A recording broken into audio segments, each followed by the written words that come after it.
Hey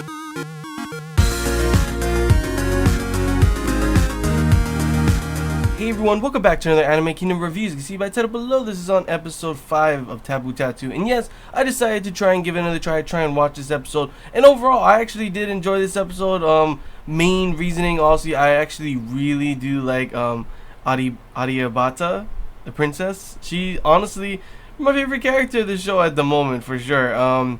I mean, still, we get some crazy action. Like I said before, the action was what I really did enjoy about this anime. And this one, it was mostly like half of it was action. Now I gotta admit that the episode felt weird. In the first half was like serious action kind of stuff. It was pretty crazy and cool. We got to see, I think her nickname is Ill, Strongener's cat, I never know how to say that, versus Segi. And Segi is able to, he's like suddenly something's talking in his head, like the tattoo, I guess, is talking to him, and it's kind of weird. I don't really understand what's going on there, but maybe we'll get more into the specifics later on in future episodes. But he was thus able to fight her, and we also get to learn a little bit about her powers as well, and that as long as someone is like looking at her or something, acknowledging her or something like that, because if he closed his eyes, it didn't work.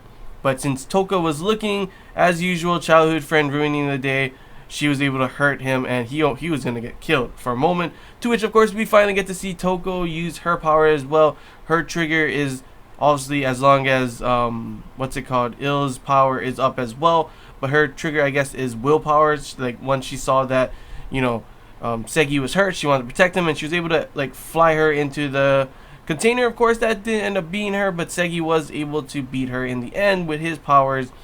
And, of course, then out of nowhere, Princess Adiabata comes, and yeah, she, honestly, my favorite character at the moment. She kisses him. Did not expect that. We get a lot. She is like, she'll kiss him. She has like a sexual kind of stuff going on with Ill.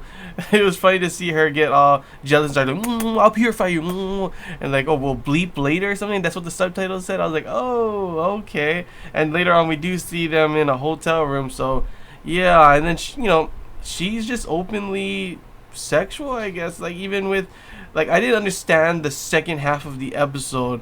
But let's, like, before I get onto that part, I want to talk more about her. But let's talk about the other fight, which was, of course, Izzy versus that other guy, which was pretty cool. Like, especially when she started, dude, like, he got his ass kicked. Like, at first it looked like he was gonna win. All of a sudden, Izzy used her, like, bullets, like compressed bullets, and like don't, and just like, dude was just getting like messed up. And of course she falls for the trap again, but Lisa and the rest of the guys were able to save her, and he just got shot up, kicked, everything. Like, that guy got messed up badly. That's why, of course, we don't see him in the second half, because he was probably like really hurt. Like, seriously, holy crap, he got messed up.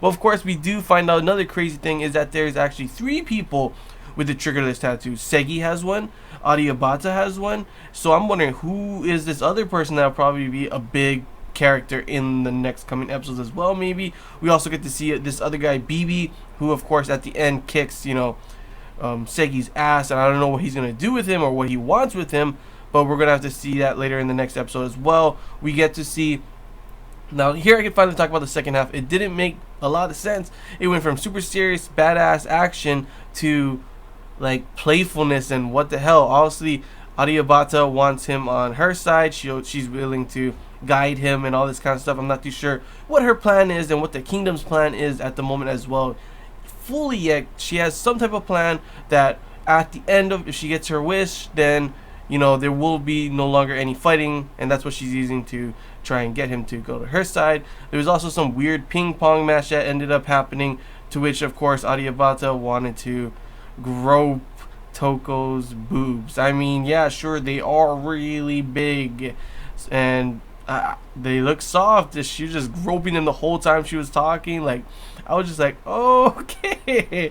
Yeah, I like Adiabata. She's pretty. She's like funny, pretty, and obviously she's a badass too. She has some hidden agenda that I do want to learn more about. So far at this moment, I at least like her character.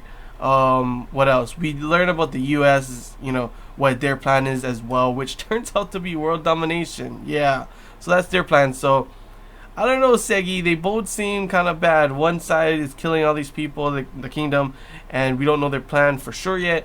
While the U.S.'s side, which obviously I'm an American, um, their plan is to use the tattoos to be the sole power in on the world on Earth. So yeah, I don't know what side to pick for sure, but obviously it looks like he says that he'll be Izzy's partner. He'll help her out. He's not going to join the U.S. Army, but he'll help her out at least. And that was pretty much the conclusion of the episode, along with obviously, you know, from now on, Izzy and Tom will be living in his house. It's pretty funny to see Tom like, your mom's away all the time, blah blah blah. Your childhood friend is here. She makes you dinner. What is it okay? And I was just cracking up. I was like, that's kind of true. Yeah, what is this? And he's all mad because he lost all his figures and everything. I'd be totally the same, dude.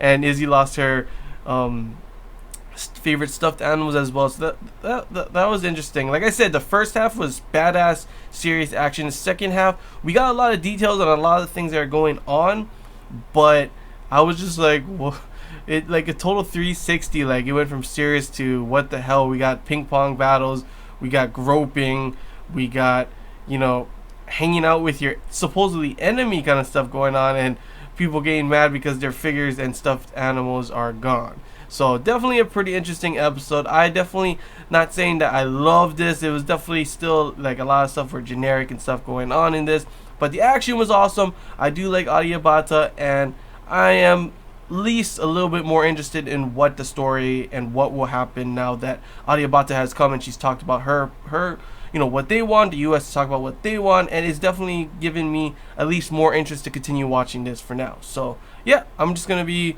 continue watching this, guys. So I hope you guys enjoyed this Anime Kingdom review. If you have any questions, feel free to comment below. If there's anything I missed and you want to talk about, comment below as well. And yeah, if you did enjoy, don't forget to like, and if you haven't already, feel free to subscribe for more content. It really does help the channel. And yeah, that's all I gotta say, guys.